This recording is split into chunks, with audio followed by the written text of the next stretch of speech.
교회가 설립된 지 2주년이 되었습니다. 영상에도 나왔듯이 2020년에 설립되어진 교회는 코로나 팬데믹이라는 전대미문의 그 바이러스의 위협 속에서 예배를 드리며 사실 생존해온 교회들이라 이렇게 말할 수 있습니다. 그만큼 교회가 할 수 있는 역할을 제대로 수행할 수 없는 상황 속에서 2년이란 시간을 어떻게 보면 버티며 지금까지 온 것입니다. 사랑하는 여러분, 지금은 코로나이지만 사실 앞으로 또 어떤 위기가 우리들의 삶 가운데 찾아올지 그것은 아무도 모릅니다. 그렇게 종말의 시대를 살아가는 교회와 그리스도인들은 항상 깨어 있을 수밖에 없습니다. 세상에서 들려오는 소식은 굿뉴스보다 배드 뉴스, 좋지 않은 뉴스가 더 많이 있습니다. 그렇다면 우리에게 이 모든 문제를 담아낼 수 있는, 풀어낼 수 있는 그 큰 복음은 과연 우리 안에 있는지 우리가 한번 생각해 볼 필요가 있습니다. 왜냐하면 복음은 모든 문제를 담고 해결할 수 있는 하나님의 능력이 되기 때문입니다. 예수님이 우리를 구원하러 내려오신 것도 바로 세상에 죄가 만연했기 때문입니다. 그렇게 교회는 성도들의 삶에 위협이 되는 이러한 좋지 않은 뉴스를 들으면 그냥 나쁜 뉴스를 흘려보내서는 안 됩니다. 짧게 그 자리에서라도 우리는 그러한 어떤 악한 현장을 놓고 기도해야 되죠. 안타까운 삶을 바라보며 우리는 기도해야 되는 거죠. 그것이 바로 믿음의 사람들이 바라보는 세상 사람들과의 다른 관점인 거죠. 세상 사람들은 함께 동조하며 그 악에 대해 어떤 자기들이 생각을 이야기하겠지만 그리스도인들은 그래서는 안 되는 것입니다. 그리고 동시에 삶의 현장에서 절대로 흔들리지 않을 그런 믿음의 메시지를 우리가 전함으로 세상 속에서 승리하는 그 그리스도인의 길을 바로 교회가 제시해 주어야 하는 것입니다. 메시지를 받고 살아가는 것과 여러분들이 일주일 동안 살아갈 메시지를 받지 않고 살아가는 것은 얼마나 그 큰 차이가 있다는 것은 제가 말씀드리지 않아도 여러분들이 더 확실히 더 경험하셨으리라 생각합니다. 그것이 하나님이 원하시는 Jesus First 처치의 모습입니다. 말씀을 사모하는 교회거든요. 기도하는 교회거든요. 하나님께서 우리에게 역사하신 그 모든 일들에 대해서 찬양하고 경배하는 교회예요.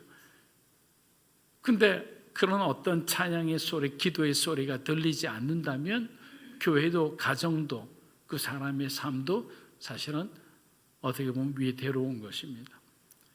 사랑하는 여러분, 예수님이 중심이 되는 교회가 그냥 생겨난다고 생각하면 큰 우산입니다. 예수님이 중심이 되는 교회가 우리 주변에 많지 않은 이유는 그만큼 많은 대가를 지불해야 되는 거예요. 여러분, 어떤 경기를 보면 결국에는 시상대에 서는 사람은 단 3명밖에 없어요. 그 중에서 챔피언이라는 이름을 듣는 사람은 단 한 사람밖에 없어요. 마찬가지입니다. 교회에 많은 교회가 있지만 예수 그리스도가 중심이 되는 교회, 하나님이 기뻐하시는 교회는 과연 몇이나 될까요? 우리 교회는 하나님이 기뻐하시는 교회일까요? 여러분은 하나님이 기뻐하시는 성도입니까? 신앙은 여러 가지로 이런 어떤 많은 질문 속에서 자기 자신이 답을 찾아가는 삶이라 생각합니다. 그런데 질문이 없다면 답이 없죠.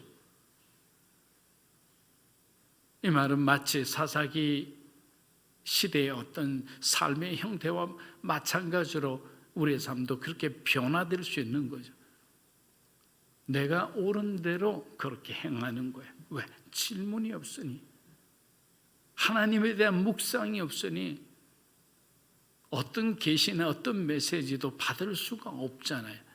그러면 내가 깨닫는 대로, 내가 생각하는 대로, 내가 원하는 대로 살아갈 수밖에 없는 거예요. 모든 성도들이 그리스도 안에서 온전한 연합을 이루고 성령의 인도함을 받아 함께 기도하고 순종하며 주님의 지상 명령을 수행하는 교회야말로 Jesus First Church의 가장 올바른 모습일 겁니다. 그러나 그런 교회는 쉽게 만들어지지 않는다고 말씀드렸습니다. 지금도 많은 사람들이 복음을 개인적인 메시지로만 받아들이는 것처럼 이스라엘 백성들도 자신들을 중심으로 모든 것을 해석하는 그런 어리석은 그런 잘못을 범했습니다. 선민사상에 그냥 쩔어서 그곳에서 자기 스스로 세상을 바라보다 보니까 하나님이 바라보는 그 모든 인류가 구원받아야 된다는 주님의 그 어떤 사람들을 향한, 인류를 향한 주님의 그 계획을 그들은 깨닫지 못했던 거죠. 그러니까 예수님이 내려오셔도 그들은 예수님을 메시아로 받아들이지도 못했던 겁니다. 하나님은 지으신 모든 창조물의 회복과 구원에 관심이 있으신데 이들은 온갖 죄란 죄를 다 저지르면서도 자신들의 어떤 삶의 구원과 자신들의 삶의 체험에 대해서만 관심이 있었던 것입니다. 이런 사람들은 예수 중심의 교회에 맞지 않는 사람들입니다. 신앙의 개인주의, 신앙의 집단주의, 이것은 인간의 죄성으로부터 시작된 것입니다. 예를 들어 함께 여러분 가정 예배를 드리기 힘든 이유는 그냥 바빠서일까요? 여러분의 가정에서 가정 예배를 드리면서 계속적으로 지속적으로 드리지 못한 가장 큰 이유가 무엇입니까? 사실은 신앙 이기주의 때문입니다. 내가 원할 때 예배 드리기를 원하는 자녀들 때문이죠. 내가 원할 때 예배 드려야 한다는 세상 일에 바쁜 아버지들 때문이죠. 서로 시간이 맞지 않는 겁니다. 누구도 하나님께 자신들의 가장 소중한 그 프라임 타임을 드리면서까지 가정 예배를 드리고 싶지 않기 때문이죠. 가정이 무너진 성도들이 교회에 와서 180도 다른 모습을 보일 수 있을까요? 통계적으로 보아도 거의 없습니다. 그렇게 예수 중심의 교회는 우리들의 가정에서부터 시작되는 거예요. 우리 교회는 왜 예수 중심의 교회가 되지 않을까요? 라며 그 잘못을 목회자에게 돌려서도 안 됩니다. 그 잘못을 다른 성도들에게 찾아서도 안 돼요. 굳이 누구의 잘못입니까? 라고 하면 자기에게 필요한 메시지만 들으며 만족하며 살아가는 이기적인 우리들의 신앙 때문이죠. 사랑하는 여러분, 하나님은 우리에게 원대한 주님의 나라를 보여주기를 원합니다. 그것이 진짜 복음인데 대부분의 사람들은 내게 필요한 것만 훔쳐와서 그것을 복음이라고 생각하고 착각하며 살아갑니다. 너무나 큰 원대한 복음 중에서 요만큼 가져와서 그것을 복음이라고 생각하며 살아가니까 능력이 나갈 수가 없는 거죠. 그냥 자기 상처에 충실한 거예요. 자기 아픔에만 충실한 거예요. 보지를 않습니다. 귀를 닫죠. 마음을 닫죠. 모든 것을 부정하는 거예요. 그런 사람이 어떻게 하나님 앞에 설 수 있겠어요? 그래도 하나님은 사랑하시죠. 그래도 하나님은 기회를 주시죠. 들을 게 있는 자만 들을 수 있는 거예요. 매트 찬들러 목사님은 그가 지은 책에서 예수를 교회 중심에 모실 때 일어나는 가장 큰 변화는 바로 성도들이 살아난다는 거예요. 저는 우리 교인들이 이 말씀에 한번 이 주제에 대해서 한번 깊이 고민해 봤으면 좋겠습니다. 예수님을 우리 교회 중심에 모셨을 때 가장 크게 일어나는 변화는 저와 여러분의 변화라는 거예요. 우리의 생각이 변하고 우리의 태도가 변하고 우리의 마음이 변하고 우리 안에 식어버렸던 그 열정이 다시 살아난다는 거예요. 예수님이 중심이 되면 성령님이 우리와 함께 하시면 그것이 예수 중심의 교회가 가지는 능력이라는 거죠. 절대로 여러분의 성품 때문에 이러한 하나님이 주시는 놀라운 기회를 여러분 거부하지 마세요. 안타깝습니다. 사랑하는 여러분, 믿음으로 사는 교회는 우리 청년들의 귀한 헌신으로 예배팀이 지금까지 아름답게 섬겨주고 있습니다. 그리고 큐티식 우리 강의 설교를 통해 여러분에게 정말 성경을 더 알기 쉽게 전해주고자 교육자들 최선을 다해 말씀을 전해왔습니다. 그런데 중요한 것은 몸은 여기 있는데 마음과 생각은 다른 곳에 있다면 우리는 예배를 드리는 것이 아니잖아요. 이런 사람은 말씀을 들어도 순종할 능력이 없다는 것이죠. 저와 여러분이 성령 충만하지 않으면 우리 교회는 예수 중심의 교회가 아니라 마치 에스겔 골짜기에 마른 뼈들이 모여있는 것과 마찬가지인 거죠. 그게 안타까운 거라는 거죠. 반복적으로 짓는 죄들, 하나님을 원망하는 태도, 사람을 욕하고 비방하는 모습들, 신실하지 못하고 꿈과 비전 없이 살아가는 무기력한 삶의 태도, 이 모든 것이 하나만 여쭤보겠습니다. 하나님으로부터 온 것이라고 생각하십니까? 하나님으로부터 온 것이라면 열심히 우리는 세상 가서 죄를 지으면 되는 거예요. 근데 하나님으로부터 온 것이 아니라면 거부해야 되죠. 이렇게 하면 안 되는 거죠. 왜? 하나님이 기뻐하시지 않는 거죠. 하나님이 기뻐하시지 않는 행동을 해서 하나님이 여러분의 삶 가운데 축복을 주었다는 얘기는 성경에 단 한 줄도 기록되어 있지 않습니다. 로마서 1장 28절에서 32절입니다. 다 함께 읽어보겠습니다. 또한 그들이 하나님 마음에 하는 두기를 싫어하며 하나님께서 그들을 그 상실한 마음대로 합당하지 못한 일을 하게 하셨으니 곧 모든 불의, 추악, 탐욕, 악의가 가득한 자요 시기, 살인, 분쟁, 사기, 악독이 가득한 자요 수군수군하는 자요 비방하는 자요 하나님께서 미워하시는 자요 능욕하시는 자요 교만한 자요 자랑하는 자요 악을 도모하는 자요 부모를 거역하는 자요 우매한 자요 배약하는 자요 무정한 자요 무자비한 자라. 그들이 이 같은 일을 행하는 자는 사형에 해당한다고 하나님께서 정하심을 알고도 자기들만 행할 뿐만 아니라 또한 그런 일을 행하는 자들을 옳다 하느니라. 자, 바울이 나열한 이러한 모든 죄들은 성령 충만한 사람이 절대로 지을 수 없는 죄들입니다. 만일 여러분들이 이런 죄를 지었다면 우리는 당연히 회개를 해야죠. 그런데 32절을 보십시오. 여러분 이 구절은 많이 들었을 겁니다. 이 같은 일을 행하는 자는 자신의 죄가 사형에 해당된다는 사실을 알고도 자기들만 행하는 것이 아니라 다른 사람도 부추겨서 같은 죄를 짓게 한다는 거예요. 이 죄라는 것이 그만큼 무서운 겁니다. 코로나 바이러스만 전염성이 강한 것이 아닙니다. 아담으로부터 시작된 죄는 온 인류를 전염시켰지 않습니까? 그만큼 죄는 지독하고 비열하고 끈질긴 것입니다. 그렇게 그리스도인들은 예수가 주인된 삶을 살기 위해 자신 안에 있는 이 죄를 찢어버리고 하나님의 의로 우리는 덧입혀져야 되는 거죠. 믿음을 가지면 하나님께서 우리를 칭의해 주신다고 했잖아요. 거룩하다고 우리에게 해주신 거예요. 근데 그 거룩이 나타나기 위해서 믿음이 있어야죠. 믿음에 합당한 행동을 해야죠. 성령의 열매가 여러분의 삶 가운데 조롱조롱 맺히기 시작하면 그것이 여러분들의 삶의 부흥이라고 말할 수 있는 거예요.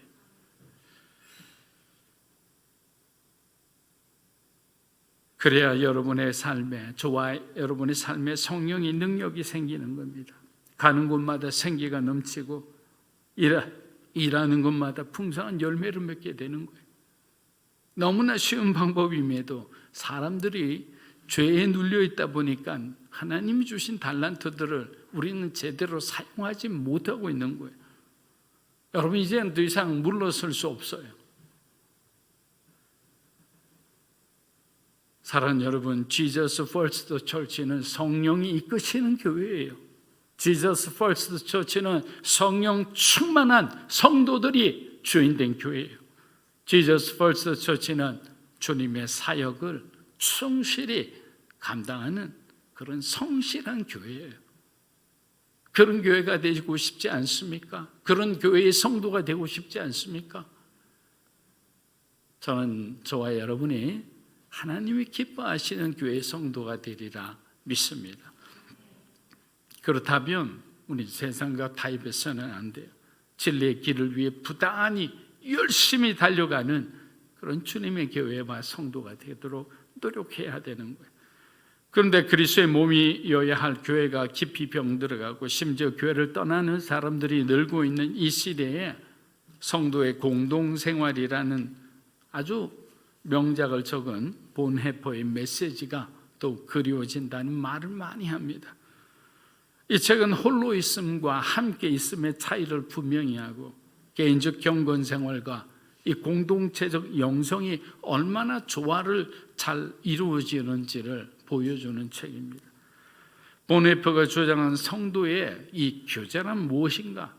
성도의 교제란 예수 그리스도를 통한 예수 그리스도 안에 있는 교제다. 예수 그리스도 밖에 있는 것은 성도의 교제다라고 말을 하지 않는 거예요. 바울처럼 in Christ인 거예요. 그리스도 안에 있을 때 하나님이 주신 약속 안에서 약속으로 이어지는 것이 바로 성도의 교제라고 이렇게 말하는 거예요. 이 말은 그리스도인은 예수 그리스도인이 반드시 다른 그리스도인을 필요로 한다는 뜻이고 오직 예수 그리스도를 통해서 다른 사람에게 다가갈 수 있다라는 것이다. 이것을 기초로 해서 모인 공동체라며 서로의 약하고 악한 모습에 실망할지라도 공동체를 통해 그리스도의 몸을 든든하게 세워갈 수 있다. 왜냐하면 서로를 통해 본연의 모습을 발견하는 가운데 공동체에 주어진 약속을 붙들기 시작한다.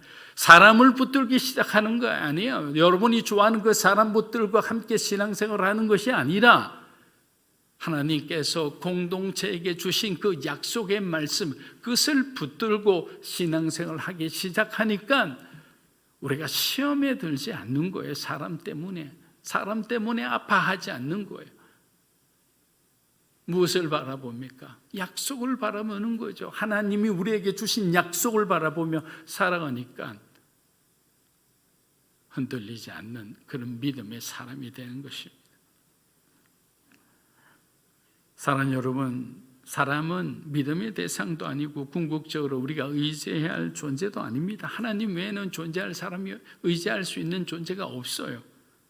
그냥 사랑하고 섬겨야 하는 존재인 거예요. 하나님께서 가정을 주셨으면 그 가정을 향한 주님의 축복의 약속을 우리는 붙들고 살아가야 되는 거예요. 교회 공동체에 함께 발을 담근 사람들은 사람을 보며 신앙생활을 해서는 안 된다는 것이 이 본헤퍼 목사님의 가장 강력한 주장입니다. 하나님의 약속을 바라보고 그 약속을 붙들며 공동체를 사랑할 때 하나님은 그 사람에게 복을 주신다는 거죠. 그리고 그는 섬김에 대해서 이렇게 표현합니다. 그리스도의 공동체가 형성되는 곳마다 불화가 일어납니다. 왜냐하면 우리가 다른 사람들을 만나는 순간부터 그에 대하여 어떤 진지를 구축하려고 하기 때문입니다. 문제는 여기에서 강자와 약자가 생긴다는 것인데 이러한 순간에도 우리는 서로를 향한 악한 생각을 말로 표현하지 않아야 합니다. 이렇게 혀를 훈련할 때 사람들은 저마다 비할 나위 없이 소중한 형제를 발견하게 됩니다. 이 부분이 중요하죠. 우리 마음이 쓴 마음이 들었을 때 막 뭔가 얘기하고 싶어 하잖아요. 근데 그 말을 하지 않았을 때 참아냈더니 내가 욕하고자 했던 그 사람이 사실은 정말 하나님이 나에게 붙여주는 소중한 형제였던 거예요. 혀를 잘 훈련시키면 어떻게 되느냐? 여러분의 사람 삶에 정말 소중한 동역자를 얻게 된다는 거예요. 소중하지 않은 지체가 없기에 아무 일도 하지 않는 지체가 생기지 않도록 주의하라. 다른 사람들의 말을 잘 들어주라 라고 얘기합니다. 사랑하는 여러분, 신앙의 본질은 그리스도와 나와의 관계에 있습니다. 그리스도께서 우리 가정에 주신 약속과 우리 교회를 통해 내게 주신 그 약속을 바라보며 살아가는 겁니다. 믿음으로 사는 교회 성도 여러분들은 눈을 들어 우리가 더 큰 하나님의 비전을 보고 살아갔으면 합니다.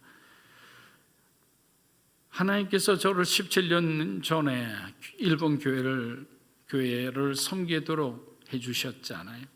이제는 저는 여러분들과 함께 일본 교회를 섬길 수 있는 그 시간이 아주 가까이 다가오고 있다고 생각합니다.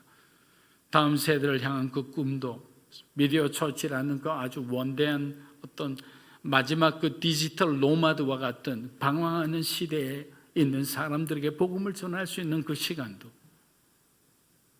가장 가까이 있는 일본 선교라는 그 어떤 과정을 통해 서로 교류하고 젊은이들끼리 함께 예배드리고 그런 시간은 꿈을 꾼 사람에게 실제가 된다는 것을 우리가 다 목격하게 되리라 생각합니다. 하나님께서 믿음으로 사는 교회 주신 그 약속들을 바라보면서 함께 그 꿈을 향해 달려가는 저와 여러분이 되시기를 주님의 이름으로 축복합니다.